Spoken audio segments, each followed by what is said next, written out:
안녕하세요. 안녕하세요. 특허TV입니다. 2024년 키워드 돌아보는 시간 갖기 위해서 이 자리에 왔고요. 지금은 초효율주의에 대해서 이야기 나눠보겠습니다. 오늘도 저희 트렌드코리아의 최지혜 박사님 모셨습니다. 네, 안녕하세요. 안녕하세요. 네, 반갑습니다. 네, 초효율주의 어떤 키워드였죠? 네, 그 초효율주의라는 키워드가 트렌드코리아 2024년에 딱 명시되어 있지는 않았어요. 근데 어떤 키워드를 리뷰하면서 초효율주의라고 이름을 붙였냐면 바로 분초사회입니다. 이 분초사회가 워낙 이제 시간 가성비를 따지는 소비자들에 대한 이야기잖아요. 그렇다 보니까 이 효율성을 중요하게 생각을 한다. 이런 맥락에서 저희가 좀 다뤄봤습니다. 네, 그러면 분초사회를 나타내는 초효율주의가 어떤 모습으로 나타나는지 말씀해 주시겠어요? 일단은 구독자분들께서 잘 아시겠지만 저희 책에 그 빅데이터가 들어가잖아요. 근데 시성비 관련해서 얼마나 키워드가 증가했나 이런 것들을 봤더니 시성비의 언급량이 2023년 대비해서 31%나 증가를 했다고 해요. 그만큼 시성비에 공감하시는 소비자분들이 많지 않았나 이런 생각이 들고요. 그래서 어떻게 이 시성비 관련된 서비스들이 나타났는가 이거를 좀 살펴보자면 가장 대표적인 게 이제 요약해주는 서비스 이런 것들이 나타났다는 건데요. 대표적으로 이제 카카오톡에 그 얼마 전에 AI 기능을 대폭 개편을 해서 여러 가지 서비스를 내놨는데 그 중에 사람들이 가장 많이 반응을 했던 게 대화 요약하기 서비스였습니다. 그 단톡방 되게 많이 있으시죠? 네. 저희 내부에서도 프로젝트마다 단톡방이 있잖아요. 그래서 뭔가 한 집단에서도 이 단톡방이 막 10개, 막 20개 막 이렇게 생성이 되는 것 같은데 그거 잠깐 못 보면은 진짜 대화가 100개, 200개 쌓일 때가 있거든요. 그러면 그거 언제 다 보나 이런 생각 하시는 분들 많으실 텐데 그때 이 AI 요약하기 기능을 활용을 하시면 됩니다. 그러면 카카오 AI가 그동안 있었던 대화를 쭉 요약을 해준다고 합니다. 요즘 또 컨텐츠 같은 것들도 굉장히 짧은 것들이 많은 것 같아요. 네, 맞습니다. 그래서 이 요약해서 보기 혹은 뭐 빨리 감기로 보기 이런 것들 너무 많은 분들이 이미 알고 계실 것 같고요. 뭐 그거와 관련해서 이 대기 시간을 줄여주는 예약이나 웨이팅 앱 시장도 정말 커진 것 같습니다. 요즘은 그 흑백 요리사 보셨죠? 네, 맞습니다. 이 흑백 요리사가 인기를 끌면서 이 파인 다이닝 시장이 훨씬 더 커지고 있는 것 같아요. 그래서 이 예약을 안 하고 갈 수 있는 식당이 별로 없더라고요. 네, 맞아요. 그러다 보니까 강제 제의가 되는 느낌? 저는 사실 극피거든요, 개인적으로. 근데 워낙 이제 예약을 해야 되는 식당이 많다 보니까 강제 제의가 되고 그러다 보니까 예약 앱이나 이런 어플을 많이 사용을 하게 되는 것 같습니다. 네, 정말 밥을 먹는데도 효율성이 필요한 때가 온 것 같습니다. 네. 그럼 또 다른 효율화에는 어떤 게 있을까요? 네, 두 번째로 업무의 효율화에 대한 말씀을 드리고 싶은데요. 이건 이제 AI 기술과 관련된 내용이라고 보시면 될 것 같아요. 이 AI 시장이 워낙 커지다 보니까 이 AI를 어떻게 업무에 활용할 것인가 그런 고민을 하시는 분들이 많으신 것 같습니다. 저희가 이번에 트렌드코리아 2025 쓰면서도 각자 박사님들마다 AI를 활용하는 방법이 다 다르시더라고요. 저는 되게 신기했는데 요즘 직장인들은 AI를 어떻게 활용하냐면요. 일단 퍼플렉시티라는 게 있어요. 이 퍼플렉시티로 보고서의 초안을 만들고요. 미드 전이와 스테이블 디퓨전으로 기획안의 의도를 잘 표현해주는 이미지를 만들기도 하고요. 또 딥L로 비즈니스 영어를 자연스럽게 구사를 하는 이제 그런 식의 풍경이 오피스에서 많이 보여지고 있다는 거죠. 네, 그럼 기업들마다 아무래도 자체적으로 AI를 활용하는 방법에 대한 고민이 많을 것 같아요. 네, 맞아요. 지금 말씀드렸던 프로그램들은 다 오픈 프로그램이기 때문에 우리 자사의 업무의 효율성을 높일 수 있는 자사만의 이제 AI 시스템을 구축을 하는 추세인데요. 예를 들면 AI 직원을 도입한 회사들이 점점 많아지고 있어요. 아마 내 일자리가 없어지는 거 아닌가 이런 고민하시는 분들 굉장히 많으실 것 같은데 이게 진짜 현실로 다가왔습니다. 예를 들자면 현대백화점 같은 경우는 굉장히 오랜 시간부터 이 루이스라는 사원이 있어요. 그래서 이 루이스가 하는 일이 뭐냐 이제 마케팅 문구 같은 거 백화점에서 되게 중요하잖아요. 그래서 이런 문구를 작성해주는 그런 일을 한다고 하고요. SK텔레콤 같은 경우는 AI 직원 나법카 나 PR 뭐 이런 직원들이 있는데요. 나 법카 같은 경우는 직원들이 법카 쓸 때 이거는 돼요? 뭐 이건 안 돼요? 이런 것들을 그 관련 팀에 엄청 문의를 많이 한대요. 그러면 업무가 마비가 되는 거죠. 근데 그런 질문을 했을 때 1차적으로는 나 법카가 대답을 해준다고 합니다. 이게 되는지 안 되는지에 대해서. 또 나 PR 같은 경우에는 이 기획서 초안을 만들어준다거나 이제 PR과 관련된 업무를 담당을 한다고 합니다. 그러면 우리들의 일상생활에서도 AI가 많이 많이 쓰이고 있을 것 같아요. 네, 맞습니다. 이 쇼핑에서도 또 효율화의 현상을 볼 수가 있는데요. 예를 들면은 이 홈쇼핑 업계에서 이 쇼츠를 만들 때 AI를 활용을 많이 해요. 요즘 홈쇼핑 업계에서 2030 세대를 타겟으로 하기 위해서 많은 노력을 하시거든요. 근데 홈쇼핑은 굉장히 길잖아요. 네. 이게 1시간이니까 이거를 다 볼 수가 없는 거예요. 그래서 이거를 잘라가지고 쇼츠를 만드는데 그때 자동으로 이 쇼츠를 생성할 수 있도록 재밌는 부분만 편집을 하는 그런 AI를 많이 도입을 하고 있습니다. 또 이 시간을 효율적으로 관리하는 차원에서 요즘 편의점에서 이 득템력이 필요한 상품들 되게 많아지고 네. 있잖아요.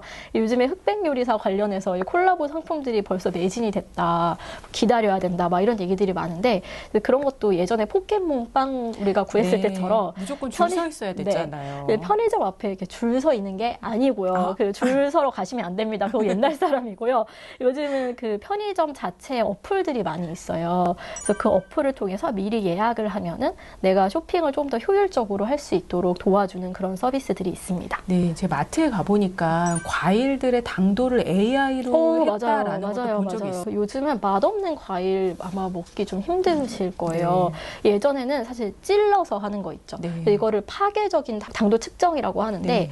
요즘은 비파괴적인 당도 측정을 한대요. 네. 그래서 거의 전수조사가 가능할 정도로 이제 AI 기술이 발달을 했다고 합니다. 네, 그럼 앞으로 이런 AI 기술들을 활용한 효율화는 어떤 방식으로 진행이 될까요? 네, 일단 그 AI로 인해서 이런 효율화 작업이 소비자들의 일상생활뿐만이 아니라 뭐 기업도 그렇고 이 공공기관에서도 그렇고 굉장히 활발하게 펼쳐질 것으로 보이는데요.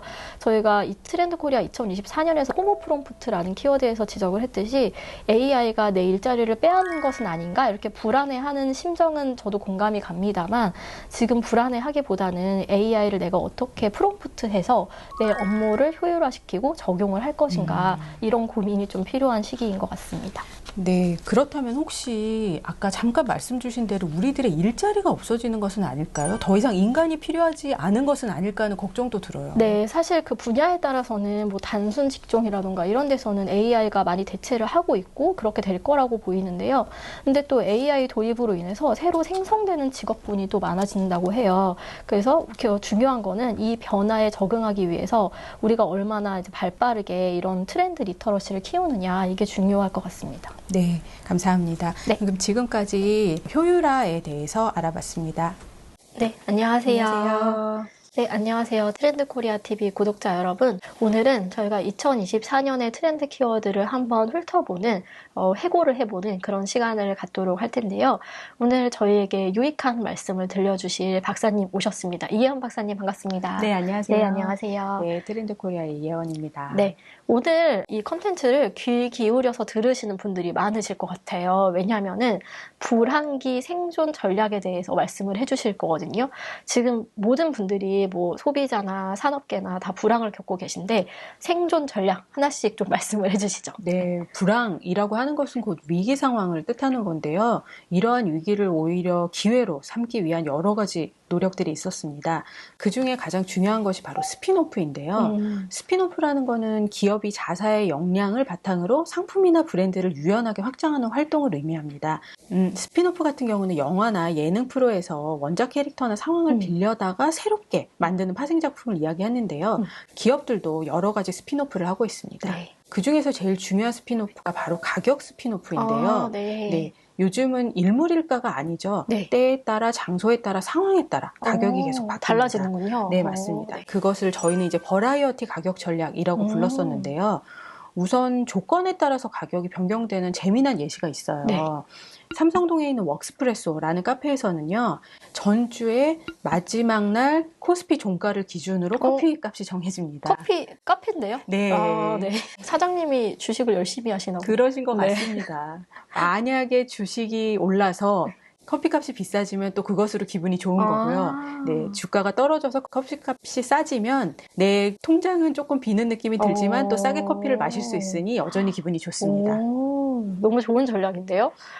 요즘에 쿠팡에서도 이 가격이 굉장히 달라지잖아요. 네. 그래서 제가 최근에 봤던 재미있는 어플 중에서는 쿠팡에서 최저가가 언제 나오는지를 알람을 해주는 네. 그런 어플이 있더라고요. 지금 이런 시장이 점점 커지는 것 같습니다. 네. 또 스피노프 전략으로 다른 예시가 좀 있을까요? 네, 가격 프레이밍이라는 전략인데요. 가격 프레이밍은 우리 소비자들이 보는 가격을 뭔가 다양하게 바꿈으로써 저렴하게 느끼도록 하는 것입니다. 가장 중요한 게 이제 소용량 소포장이라고 생각하시면 돼요. 네. 어떻게 보면 약간 속이는 걸 수도 있겠네요. 네, 그럴 수도 있지만 최종적으로 소비자가 나가는 돈 자체는 적기 때문에 소비자들에 있어서 많은 주목을 끌게 됩니다. 요즘 다이소에 굉장히 화장품들을 많이 팔고 있어요. 네네네. 근데 다이소 화장품의 특징이 싸다는 것인데요. 네네. 그 싸길 수 있는 이유가 용량이 굉장히 적습니다. 맞아요. 네, 기능성 화장품 같은 경우도 1회 분량, 2ml씩 포장을 해놓기 때문에 맞아요. 구매를 하는 사람들 입장에서는 최종 소비자 가격이 낮고 그러다 보니 저렴하게 살 수 있다는 기분을 느낄 수 있습니다. 근데 또 소용량이니까 테스트를 해보는 용으로도 살 수 있을 것 같아요. 네, 맞습니다. 내가 이 화장품이 나한테 맞는지 안 맞는지 이런 거 중요하잖아요. 네. 재미있는 사례네요. 또 콘텐츠 영역에서도 스피노프가 발견이 되나요? 네, 아무래도 뭐 스피노프 하면 콘텐츠죠. 콘텐츠도 이제 정가의 보도처럼 활발하게 많이 하셨었는데요. 가장 중요한 것이 이제 원소스 멀티유즈 전략입니다. 웹툰 실사화되는 거는 굉장히 많이 아실 거예요. 맞아요. 올해 같은 경우도 웹툰이 드라마화된 예가 굉장히 많았어요. 보셨어요? 네, 맞습니다. 정년이. 저 아직 못 봤습니다. 네. 굉장히 시작 전부터 화제를 불러일으켰었죠. 네. 이번 하반기를 지배하지 않을까 싶은데요. 네. 상반기에는 예를 들면 내 남편과 결혼해줘. 맞아요. 또 살인자 이응 난감 같은 경우도 여러 홍보 활동들을 통해 많은 사람들이 인식을 하게 되었습니다. 네, 맞아요. 네, 그리고 작년인가요? 우리나라에 굉장한 반향을 일으켰던 이상한 변호사 우영우는 원래 드라마인데요. 그게 지금 애니메이션으로 만들어지고 있다고 합니다. 네, 그렇군요. 네. 이런 것들이 저희가 트렌드 코리아 2025에서 물성 매력으로 지적을 했듯이 좀 오프라인으로도 넘어오는 그런 경향이 좀 있는 것 같아요. 그 다음으로는 이 콘텐츠로 신사업 발판을 마련하는 기업들의 사례도 있다고요? 네, 아무래도 콘텐츠라는 것이 캐릭터랑 연결이 되어 있기 때문에 캐릭터를 지적 자산으로 활용해서 또 다른 수익을 내고자 하는 기업들의 노력이 있습니다. 롯데홈쇼핑의 벨리곰이라고 너무 들어보셨나요? 유명하죠. 네, 핑크색 굉장히 귀여운 곰인데요. 그 벨리곰으로 여러 가지 상품들과 콜라보를 하고 그 벨리곰 자체의 굿즈도 파는 등 많은 활동을 하고 있는데요. 그 누적 매출이 이미 200억 원을 넘었다고 하더라고요. 네, 게다가 얼마 전에는 롯데월드에 벨리곰 이름이 붙은 어트랙션이 생겼어요. 네, 그러다 보니 앞으로 벨리곰이 굉장히 영향력 있는 캐릭터로 자리 잡을 것 같습니다. 저희도 이번에 트렌드 코리아 2025 나오면서 그 미물주와 협업해가지고 인형 나왔잖아요. 네. 지금 보고 계시는 이 인형이 원소스 멀티 유저로 널리 퍼져나가기를 도와주시면 감사하겠습니다. 네, 기대하겠습니다. 네. 그리고 또 비즈니스 영역에서의 스피노프는 어떤 게 있나요? 네, 기업에서 아무래도 핵심 역량을 바탕으로 새로운 신사업을 추진하는 게 스피노프라고 할 수 있을 것 같아요. 음식물, 식료품을 팔던 마켓컬리가 뷰티컬리가 되고 패션컬리가 되고 이렇게 확장하는 게 굉장히 쉬운 예시고요. 요즘 아기들 옷도 팔더라고요. 네. 아무래도 그 마켓컬리 입장에서는 본인들의 소비자들이 대부분 30대 여성이다 보니 30대 여성이 살 것 같은 물건을 모두 다 파는 쇼핑몰로 자리를 잡고 있는 것 같습니다. 또 제가 재미있게 봤던 사례는요. 가전업계가 식품업에까지 진출을 하는 겁니다. 휴롬이라고 아실 거예요. 과채 주스 만드는 기계를 파는 곳인데 거기서 주스 키트를 같이 판매를 하고 있고요. 또 밥솥을 파는 쿠첸은 잡곡을 같이 판매를 하고 있습니다. 주스 키트도 어떤 건가요? 네, 과일들을 여러 개 모아가지고요. 그것을 만들어서 그 휴롬 기계에 넣기만 하면 이제 우리가 신선한 일종의 주스 밀키트 같은 거군요. 네, 맞습니다. 네. 흥미롭습니다. 네. 네. 그렇다면 이런 어떤 불황기의 생존 전략 앞으로 좀 어떤 전망을 보일까요? 네, 아무래도 스피노프 전략이 위기를 극복하는 작은 돌파구가 될 것이면 확실할 것 같아요. 특히 이제 콘텐츠 IP에도 점점 더 힘이 실릴 것 같고요. 그런 식으로 점점 사업을 확장하면서 우리 회사를 좋아해주는 소비자들을 늘리는 것도 가능할 것 같습니다. 예를 들어서 메일유업은 우리가 분유로 많이 알고 있는데요. 최근에는 이제 아산 공장을 시니어 단백질 브랜드 셀렉스 맞아요. 공장으로 바꾸기도 했고요. 또 눈높이 학습지로 유명한 대교는 성인용 인지 학습지를 출시하기도 했어요. 맞아요. 그런 식으로 여러 가지 활동들을 통해서 기업이 위기를 넘길 수 있는 힘이 실릴 것 같습니다. 근데 이 부분에서 굉장히 중요하게 여겨야 될 부분이 있을 것 같아요. 기업 입장에서는 스핀오프가 굉장히 즐겁고 흥미롭고 역동적이라고 볼 수 있겠지만 그것을 과연 소비자들이 좋게 받아들일 것인가 또 새로운 소비자로서 자리 잡을 것인가는 끊임없는 고민이 필요한 부분일 것 같습니다. 네, 맞습니다. 이게 또 비용이 수반되는 일이잖아요. 네. 좀 철저한 계획이 필요하지 않을까 싶습니다. 네. 오늘 그 불황기의 생존 전략에 대해서 말씀을 해주셨는데요. 이혜원 박사님 감사합니다. 네, 감사합니다. 네, 안녕하세요. 안녕하세요. 트렌드 코리아 TV 구독자 여러분, 오늘도 저희가 흥미로운 주제 좀 준비했는데요. 2024년에 사람들이 어떻게 시간을 보냈는가에 대해서 좀 돌아보는 그런 시간을 갖도록 하겠습니다. 오늘 저희에게 유익한 말씀 해주실 이혜원 박사님 모셨습니다. 안녕하세요. 안녕하세요. 네, 안녕하세요. 2024년에 사람들이 시간을 어떻게 보냈나요? 네, 우선 2024년에 우리나라 분들은요, 먼저 자극을 쫓았습니다. 아, 도파민. 네, 맞습니다. 또 한편으로는 평온하고 안정적인 것을 찾는 움직임도 일어났어요. 맞아요. 반도파민이나. 네.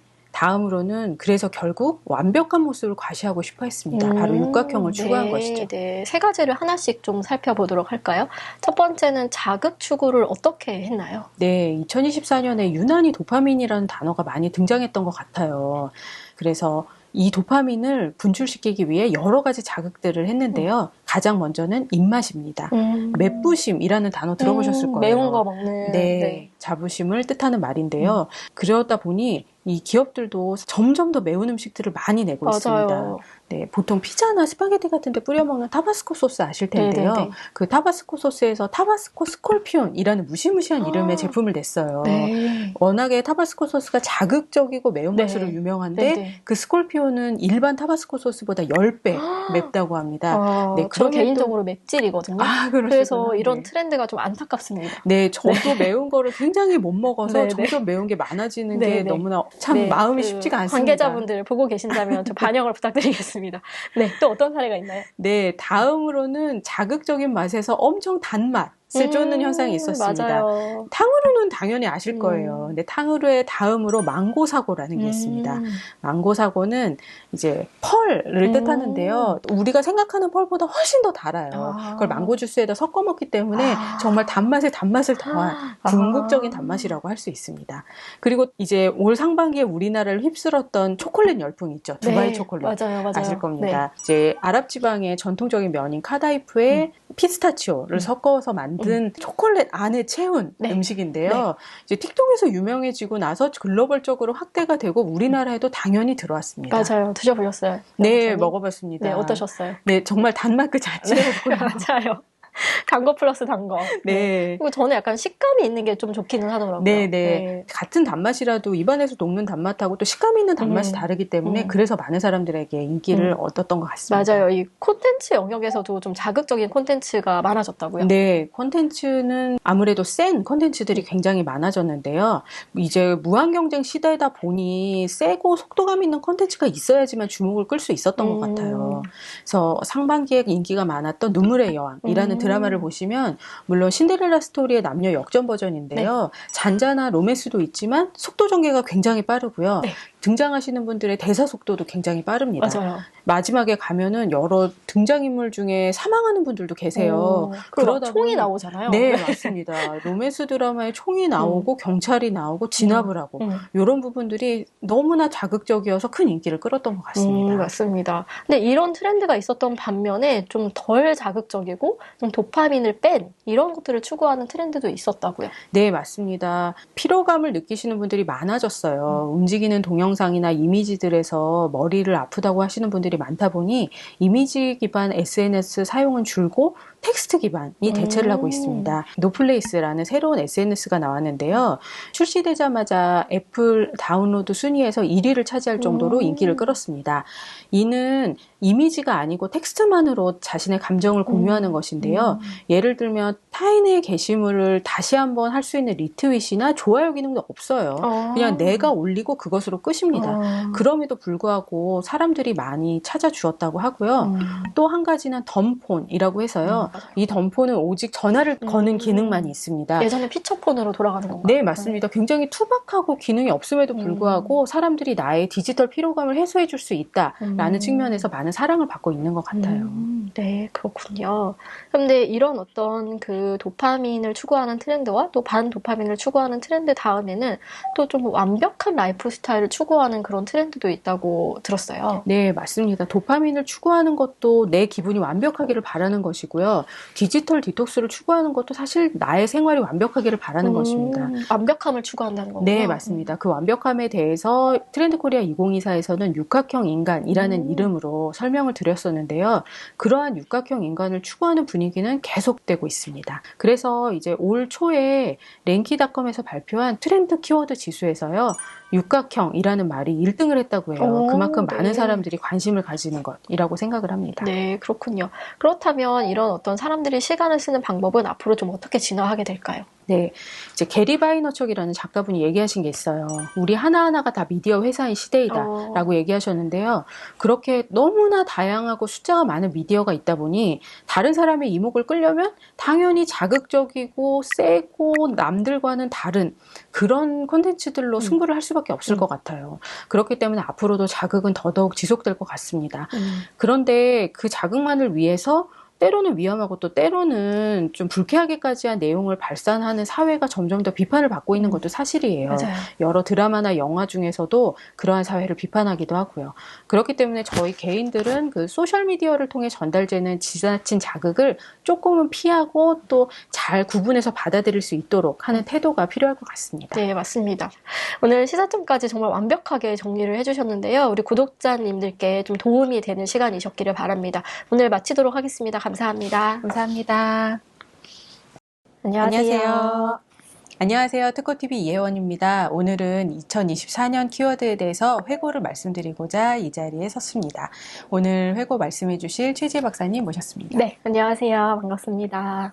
네, 그러면 시그니처의 힘에 대해서 말씀 나눠볼 텐데요. 네네. 먼저 시그니처의 힘은 어떤 키워드였죠? 네, 일단 제가 배경부터 조금 말씀을 드리자면은 아마 작년에 좀 경기가 많이 안 좋아지면서 주머니 사정이 넉넉치 않다 이런 고민하시는 분들이 굉장히 많으셨을 텐데요. 근데 이럴 때일수록 소비자들은 실패를 회피하고 싶어하는 성향을 보입니다. 그래서 시그니처의 힘이라는 거는 이 확실한 선택지를 찾는 소비자들을 위해서 이 시그니처가 많이 시장에 등장하기 시작했다. 이제 이런 내용이라고 봐주시면 될 것 같습니다. 네, 그러면은 시그니처에는 어떤 종류가 있을까요? 네, 첫 번째로 사람 시그니처에 대한 말씀을 좀 드리고 싶은데요. 혹시 그 2024년 2월에 서울 성수동에 문을 연 독특한 극장이 하나 있었어요. 무비랜드라고 하는데 박사님 들어보셨어요? 네, 저 처음 들어봅니다. 아, 네. 이게 30석이면 진짜 소규모의 영화관이잖아요. 근데 여기서는 뭐 대작이나 이런 뭐 박스 오피스나 이런 것들을 상영하는 것이 아니고요. 이 극장은 목, 금, 토, 일 주 4일만 상영을 하고 상영 횟수도 하루에 3회뿐이라고 합니다. 근데 이것보다 더 이제 중요한 것은 이 극장에서 상영을 하는 영화들을 선정해주는 사람이 있어요. 예를 들자면은 그 파더너스라는 활동명으로 활동할 수 있는 그 문상훈 씨 있잖아요. 개그맨이시다 보니까 이제 웃음에 대해서 생각할 수 있는 영화를 추천해 주시면 그거를 이제 30석 규모의 관객들이 다 같이 함께 보는 거죠. 그래서 이런 식으로 이제 사람이 추천해 주는 것, 그 사람 큐레이션이 곧 시그니처가 되는 그런 사례들이 있습니다. 네, 사람을 쫓는다고 하면 아무래도 유명인이나 인플루언서 분들도 있을 것 같아요. 네네네, 맞습니다. 네. 그 저희가 2024 트렌드 코리아에서 얘기했던 게 디토 소비라는 키워드가 있었잖아요. 워낙 요즘에 자신과 취향이 비슷하고 라이프 스타일이 비슷한 사람을 찾는 경향이 있다 보니까 이 인플루언서, 나와 생각이 비슷하고 신념이 비슷한 인플루언서의 영향을 받는 그런 시그니처 소비들도 늘어나고 있습니다. 다음으로는 어떤 시그니처가 있을까요? 네, 다음으로는 플랫폼이 곧 시그니처다 이런 말씀을 드리고 싶은데 혜원 박사님 가정을 해볼게요. 네. 되게 기분이 안 좋은 일이 있었다.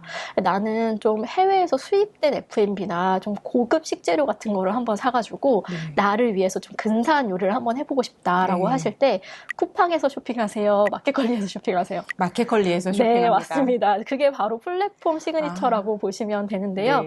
뭐 상황이나 혹은 그 분야에 필요에 따라서 내가 꼭 소비를 해야 되는 플랫폼이 따로 있는 거예요. 제가 지금 말씀드렸다시피 내가 좀 기분 전환을 하고 싶다. 이럴 때는 꼭 비싸더라도 마켓컬리에서 소비를 하고요. 나는 오늘 가성비 소비를 하겠다라고 하면 쿠팡을 찾는다거나 아니면 옷은 여기서 사야 된다. 뭐 혹은 가구는 여기서 사야 된다. 이런 식으로 좀 플랫폼이 특화되는 그런 성향을 보이고 있습니다. 여기에 더해서 플랫폼 시그니처에서 더 중요한 부분이 수직화된다고 하죠. 그러니까 이 특정 상품군의 플랫폼이 좀 강화되다 보니까 컨텐츠를 강화하는 그런 트렌드도 나타나는 것 같아요.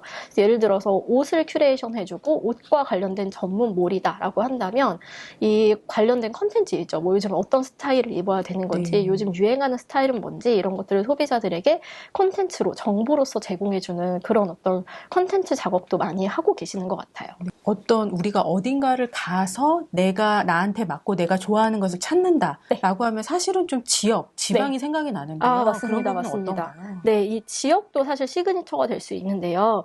그 요즘에 지역의 축제나 먹거리를 강조해서 그 지역에 오게 만드는 그런 유인책을 만드는 그런 전략들이 요즘 지방자치단체 곳곳에서 좀 진행이 되고 있어요. 저희가 2024년 트렌드 코리아에서 리퀴드 폴리탄이라는 키워드가 있었잖아요. 이게 워낙 이런 시그니처 가게나 시그니처 특산물이 중요해진다라는 내용을 담고 있는데 이거와 맞물려서 이 축제도 예전에 기억하시겠지만 지역 축제 하면 이제 똑같은 가게들, 똑같은 F&B들이 와가지고 이 축제를 가나 저 축제를 가나 똑같은 어떤 컨텐츠들이 있었는데 이제 그렇지 않습니다. 뭐 예를 들자면은 요 최근에 이 경북 구미시에서 한 축제가 MZ세대 사이에서 엄청나게 화제를 모았는데 그 구미하면은 많은 분들이 생각하시는 게 사과. 네, 그런 사과를 많이 떠올리시는 사과가 되게 유명한 도시잖아요. 그래서 지금까지 사과 축제 같은 것들이 있었는데 이제 라면 축제를 시작을 했다고 합니다. 어떤 의미일까요? 이 구미의 F&B 회사에 그 라면 공장이 있대요. 그래서 이 회사에 이제 라면과 콜라보를 해서 이 라면을 좀 특화해서 이 MZ세대들을 끌어들이는 그런 라면 축제를 하고 있다고 하고요.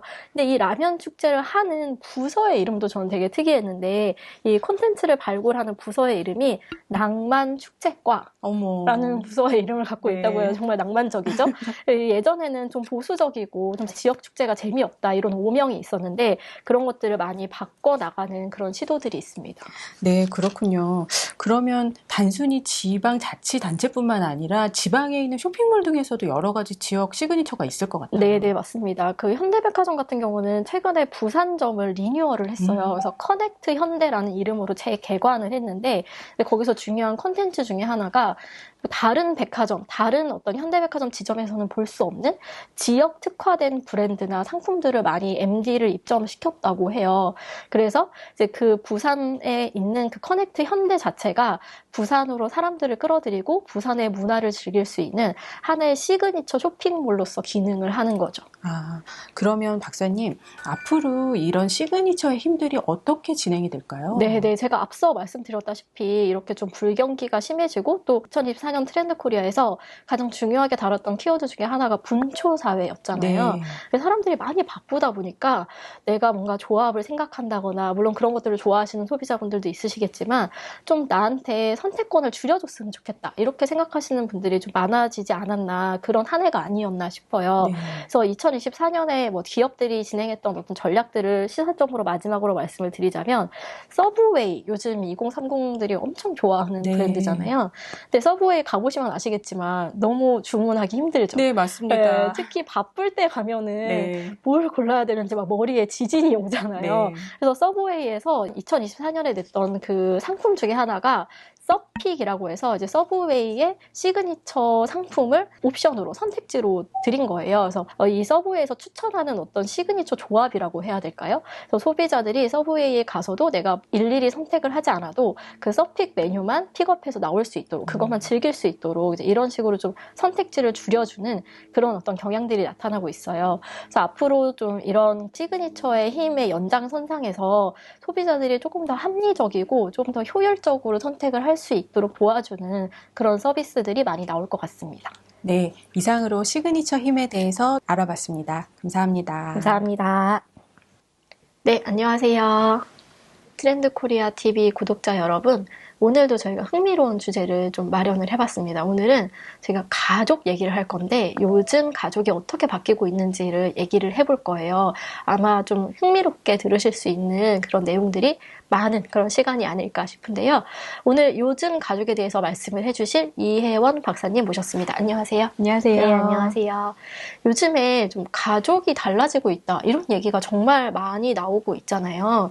요즘 가족의 모습이 어떻게 달라지고 있는지 하나씩 좀 설명을 해주신다면 어떻게 달라지고 있을까요? 네, 요즘 가족의 변화에서 가장 중요한 것은 빠르다일 것 같아요. 우리가 기존에 생각하지 못했던 고정관념들이 깨지고요. 가족들 중에서도 아빠들이 부각이 되고요. 또 우리가 반려라는 것을 동물이나 가전에 붙이기도 하고요. 또 돌봄이 사회적으로 무한 확장되고 있습니다. 이 세 가지에 대해서 말씀드리겠습니다. 네, 그러면 하나씩 좀 살펴보도록 하겠습니다. 일단 아빠들이 달라졌잖아요. 네. 네, 어떻게 달라지고 있나요? 네, 아빠들이 가정에서 하는 역할이 굉장히 많아졌어요. 특히 이제 여성의 역할이라고 여겨졌던 육아에 있어서 아빠들이 나서는 경우가 굉장히 많아졌습니다. 그러다 보니 육아휴직을 쓰는 남성 직장인들이 굉장히 많아졌는데요. 2024년 상반기에만 전체 육아휴직자 중 32.3%, 그러니까 거의 3분의 1에 되는 숫자가 남성이었다고 해요. 그리고 특히 남성분들은 아이가 초등학교 입학 무렵에 가장 많이 씁니다. 아무래도 아이들의 교육이 시작되는 측면에서 보살핌을 하기 위해서 아빠들이 나선다라고 할 수 있을 것 같습니다. 네, 그렇군요. 네. 또 한 가지는 남성분들이 아무래도 제품이나 기술에 예민하다 보니 육아용품들의 큰 손 구매자들이 되고 있으시다고 해요. CJ 온스타일에서 베이비 키즈 페어라는 이제 육아용품 구매 행사를 열었는데요. 3040 남성 구매자 비중이 22%로 작년보다 크게 증가를 했었다고 합니다. 그렇군요. 네. 예전에는 엄마들이 A부터 Z까지 다 샀다면 이제 아빠가 사는 영역이 좀 있는 것 같아요. 네. 저 같은 경우도 뭐 CCTV라던가 아니면 아기띠라던가 이런 것들은 좀 남편의 선호에 맞춰서 샀던 것 같습니다. 네, 아무래도 남성분들이 아기띠를 하기도 하고요. 저도 이제 주말에 쇼핑몰에 가보면 대부분 유모차를 미는 분들이 아빠들이세요. 맞아요. 그럼 아빠의 입장에서는 본인의 키에 맞고 내가 미는 감이 좋은 그런 유모차를 갖고 싶어 하실 것 같아요. 근데 저는 아직도 반반은 아닌 것 같아요. 육아를 부담하는 비율이 그래도 아직은 여성분들이 좀 엄마들이 해야 되는 역할이 좀 많지 않나 이런 생각이 좀 듭니다. 네, 맞습니다. 네, 그러면 이제 아빠들의 변화를 좀 넘어서 이 요즘 가족에 좀 확장되는 이런 현상이 있다고요? 네, 요즘 우리 애기라고 하면 굉장히 조심해야 돼요. 왜냐하면 그 애기가 정말로 나의 사람 아기를 말하는 것인지 아니면 사람이 아닐 수도 있고 강아지를 말하는 것인지입니다. 반려동물들도 새로운 가족으로 자리를 잡고 있습니다. 그러다 보니 반려동물 온라인 쇼핑몰이나 펫푸드 시장이 엄청나게 확대되고 있어요. 그렇죠. 네, 강아지나 고양이들을 단순히 집에서만 예뻐하는 것이 아니라 여행을 하고 여가를 즐길 때도 동반자로서 데려가기도 합니다. 맞아요. 제주항공이 댕댕 플라이트라는 특별기가 있었어요. 사람이 타고 그 옆에 반려동물이 같은 자리에 타고 있어서 비행기 안에서 같이 여행을 즐기는 건데요. 3차까지 모두 매진이 되었다고 합니다. 네. 여름에는요, 올림픽공원에 하하호 물놀이장이라는 수영장이 개장을 했었는데요. 문 닫기 전 이틀은 반려견 전용 수영장으로 만들어서요. 많은 친구들이 모여 개헤엄을 뽐냈다는 이야기가 있습니다. 요즘에 애기 데리고 여행 가려고 펜션 같은 데 알아보면은 이렇게 사진으로 봤을 때는 마치 키즈 전용 그 펜션 같은 그런 느낌이어가지고 예약하려고 보면 애견, 그러니까 강아지 전용 펜션인 경우가 좀 많더라고요. 네, 맞습니다. 그래서 이런 트렌드가 확실히 있는 것 같다는 생각이 듭니다. 네. 근데 이 반려동물을 넘어서서 이게 가전이나 로봇으로 확장이 되고 있잖아요. 네, 아무래도 가전제품들이 집에서 가장 중요한 존재들이 되고 있기 때문인 것 같아요. 이것은 AI 가전들이 굉장히 많이 보급되었기 때문인 것 같습니다. 그래서 LG전자 같은 경우는요, AI 맞춤형 기능을 공감지능이라는 이름으로 부르고요. 삼성전자 같은 경우는 이제 바닥에서 이동하는 이동형 로봇, 이름이 볼리인데요. 그것을 집사 로봇이라고 부릅니다. 그것처럼 가족 중에 한 명으로 지칭하면서 정말 반려가전으로서의 모습을 충분히 나타내주고 있습니다. 네, 저는 그 볼레가 진짜 잘 만들었다고 생각했던 게 이게 약간 공 모양이잖아요. 네. 근데 사람들이 아직 로봇 하면은 좀 반감이 있을 수도 있거든요.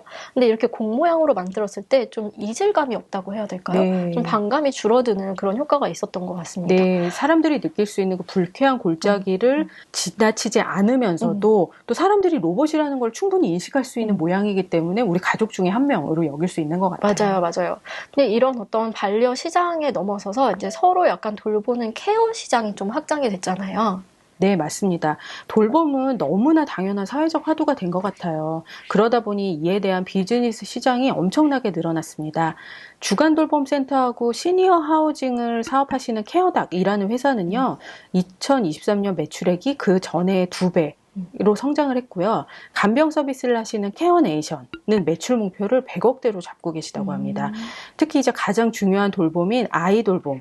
을 중개하는 서비스 맘시터는 매출액이 전해에 비해서 4배나 성장하셨다고 해요. 네. 그러다 보니 정부에서도 적극적으로 정책을 개편 중입니다. 누구나 질병이 있거나 부상을 당했을 때 긴급하게 돌봄 서비스가 필요할 경우에 지역 주민센터에다가 신청을 하면은 바로 돌봄 서비스를 받을 수 있고요. 또 초등학교의 늘봄 교실이 이번 가을부터 시작이 되고 있고요. 국민의 마음에 투자하는 마음 투자 정책도 발표가 되었습니다. 네, 제가 생각했던 것보다 이 정부에서 좀 대응이 발빠르게 되고 있다 이런 생각이 좀 드는데요. 이 가족은 사실 인간에게 정말 중요한 부분이고 중요한 관계잖아요. 이런 가족 영역에서의 트렌드는 앞으로 어떻게 좀 확장이 되고 달라질까요? 네, 가족에서의 트렌드는 아무래도 돌봄에 대한 사람들의 인식 변화로 이어질 것 같습니다. 돌봄이 굉장히 사회적 화두가 됐음에도 불구하고 돌봄에 대한 부담은 굉장히 여전한 것 같아요. 저희가 이제 빅데이터 분석으로 돌봄 키워드에 대한 감성 분석을 했을 때 부정률이 긍정률의 2배 가까이, 그러니까 돌봄과 부정적인 인식이 굉장히 크게 나타났습니다. 아무래도 이는 비용의 증가 때문일 것 같은데요. 그러다 보니 돌봄을 위해서 가족 구성원 누군가는 직업을 관두는 일이 있고 이것은 사회 전체의 생산성 저하로 이어지지 않을까 하는 우려도 하고 있습니다. 그렇다고 해서요, 여러 가지 기술에만 맡겨서 비용의 효율을 도모하는 것만도 답은 아닌 것 같아요. 아무래도 돌봄이라는 것이 가족이라는 가치와 연결되어 있고 그러다 보니 서로 간의 소통과 공감, 커뮤니케이션 이런 것들이 돌봄의 가장 중요한 기본이기 때문입니다. 네, 아직 그 많은 분들께서 노력을 하고 계시지만 아직 부족한 부분이 많다 이런 생각이 좀 듭니다. 네, 누구나 돌봄의 주체가 될 수 있고요. 또 객체가 될 수 있습니다. 그러니까 돌봄이라는 것이 꼭 신체적으로 약한 사람만을 보살피는 것이 아니라 관계를 어떻게 존중하느냐 이어져야 할 것 같습니다. 맞아요. 사회에서의 관계 회복이 좀 중요해지지 않을까 싶습니다. 네, 오늘 저희와 함께 가족 얘기를 해주셨는데요. 유익한 말씀 해주신 이혜원 박사님 감사합니다. 네, 감사합니다. 네, 감사합니다.